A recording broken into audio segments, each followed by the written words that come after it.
हा प्रेमळ भक्त, याची लक्षणं भगवंत सांगतात.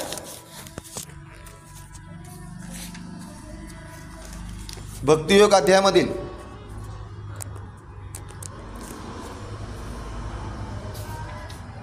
16व्या श्लोकामध्ये भगवंत प्रेमळ भक्ताची लक्षणं सांगताना पुढे म्हणतायत,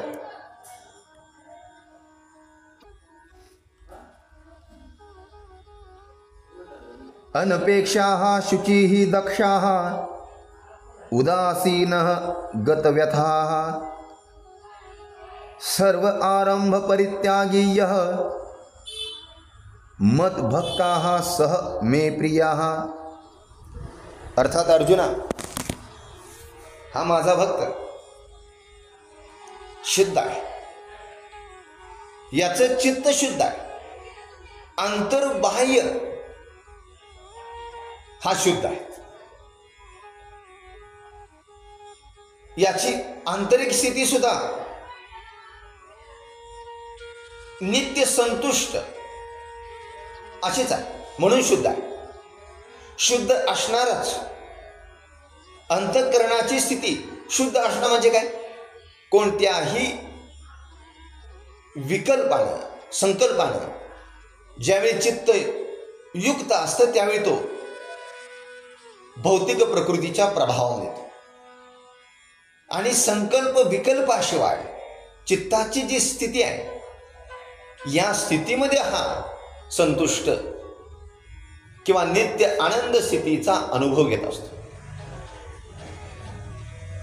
हा भक्त चिंतामुक्त, चिंता रहित आहे.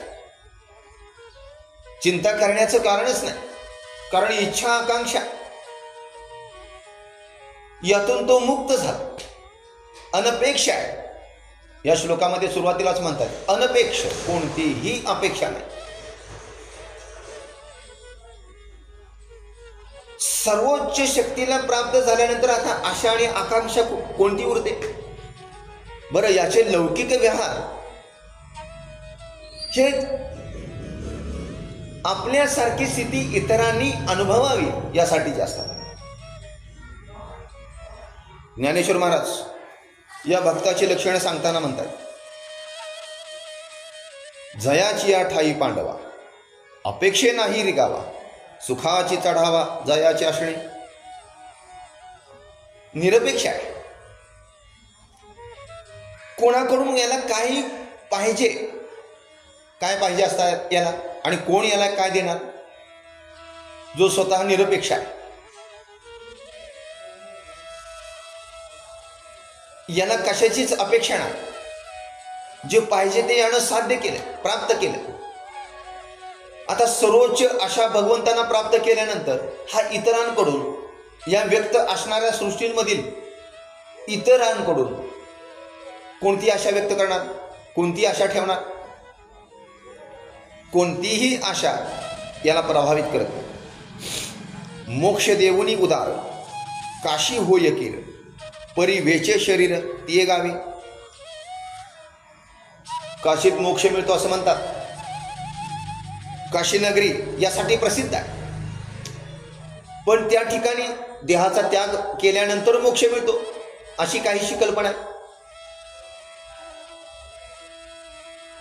हिमवंतू दोष खाये, परी जीविताची हानी होय, तैसे शुचित्व नव्हे सज्जनांचे. कोण म्हणतो हिमालयात तपश्चर्या करायला जातो. हिमालय पर्वत अर्थातच वैदिक संस्कृतीमध्ये पवित्र आहे.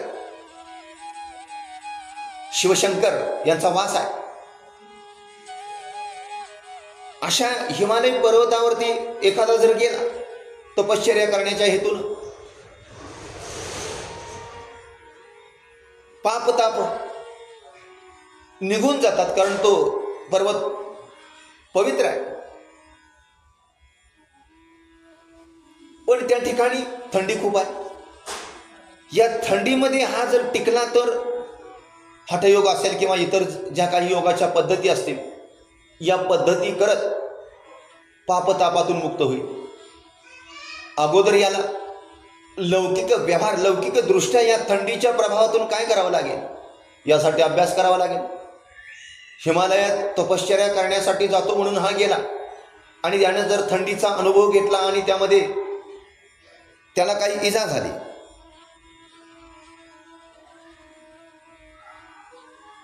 तर कोणती साधना करणार? ज्ञानेश्वर महाराज वर्णन करतात. पण भक्ताचं शुचित्व किंवा त्याची शुचिर्भूतता, त्याचं शुद्ध अंतःकरण आहे, या ठिकाणी कोणत्याही प्रकारचा द्वेष नसल्यामुळं या भक्तांच्या सहवासात येणारे यांना कोणत्याही प्रकारचा धोका नसतो. थंडीचा नाही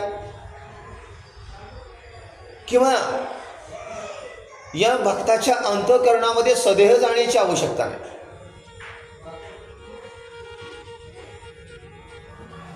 शुचित्वे शुची गांग होय आणि पाप तापही जाय, परी तेथे आहे बुडणे एक. गंगा नदी पवित्र आहे, अर्थात भगीरथानं गंगा आणली, कथा ऐकतो आपण. ही गंगा, या गंगेचं पाणी निर्मळ आहे.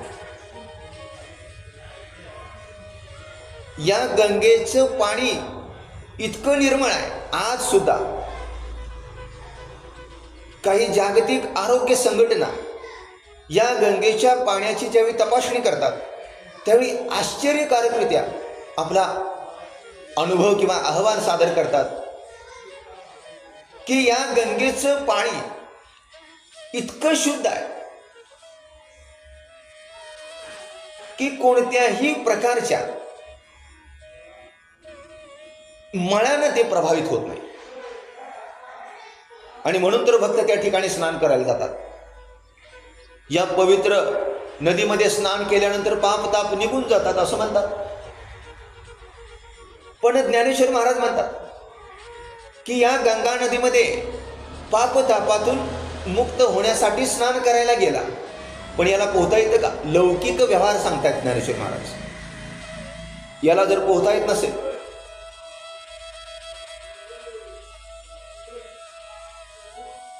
तर मुक्ती देहातून मिळेल, पुनरावृत्तीच्या फेऱ्यातून कशी मिळेल?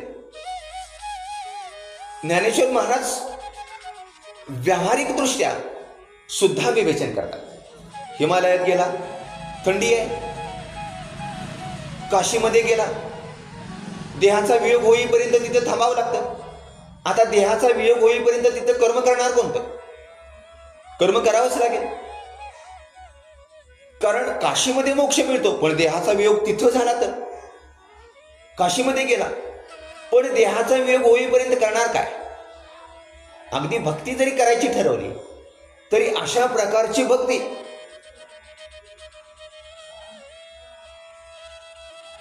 सर्वत्र विद्यमान असणारा जो परमेश्वर आहे, जो याच्या हृदयामध्ये सुद्धा विद्यमान आहे, हा भक्ती कोठेही करू शकतो.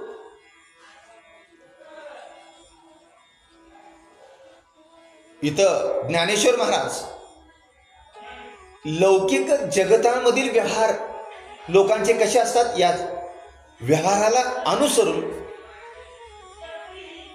विवेचन करतात.